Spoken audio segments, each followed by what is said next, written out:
Let me introduce the new RP series smart switch designed by Martin Jerry.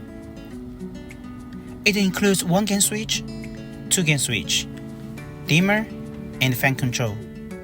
All of them use the same appearance.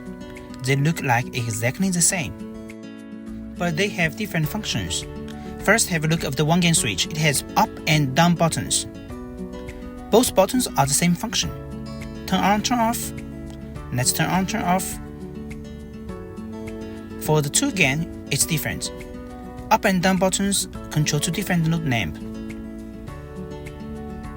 So first one, second one. Okay, like this. And let's go to the dimmer.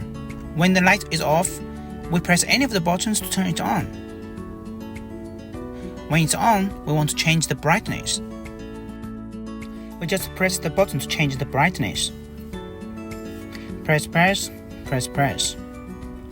But if we want to turn it off, we just hold any of the buttons. Up button, hold it to turn off. It's the same if I hold the down button. And then let's go to the fan control. The function is similar to this dimmer.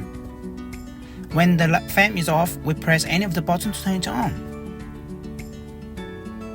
If we want to change the fan speed, we just press the down button to decrease the speed, decrease, or increase by the up button, increase. If we want to turn the fan off, just hold it. If you have any queries, please visit our support page.